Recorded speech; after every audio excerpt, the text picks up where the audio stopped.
తెలంగాణలో ప్రతిపక్ష నేత లేనే లేడని అంటున్నారు సీఎం రేవంత్ రెడ్డి. ప్రతిపక్ష నేత ఉంటే గనక అసెంబ్లీకి వచ్చేవారిని చిట్చాట్లు అన్నారు. ఆర్ఎస్ ప్రవీణ్ తమ మిత్రుడేం కాదని, ప్రధాని పెద్దన్న అండంలో తప్పేమీ లేదని చెప్తున్నారు రేవంత్ రెడ్డి. కేసీఆర్ లాగా మోడీకి తాను చెవిలో ఏమీ చెప్పలేదన్నారు. రాష్ట్రానికి కావాల్సిన విషయాలను మైక్లోనే చెప్పానని, 10 ఏళ్లలో కేసీఆర్ 100 ఏళ్ల విధ్వంసం చేశారని ఆరోపించారు. 100 రోజుల్లోనే తాము విధ్వంసం నుంచి గట్టెక్కించే ప్రయత్నం చేస్తున్నామని చెప్పారు రేవంత్ రెడ్డి.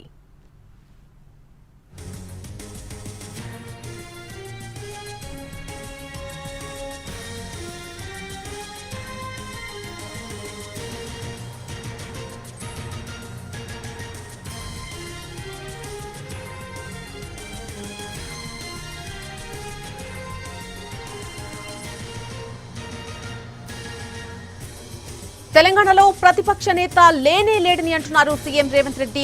ప్రతిపక్ష నేత ఉంటే అసెంబ్లీకి వచ్చే వారిని చిట్చాట్లో అన్నారు. ఆయన ఈ రోజు చిట్చాట్లో పాల్గొనడం జరిగింది.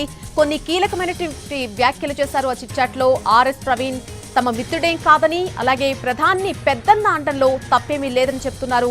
కేసీఆర్ లాగా మోడీకి తాను చెవిలో ఏమీ చెప్పలేదన్నారు రేవంత్ రెడ్డి.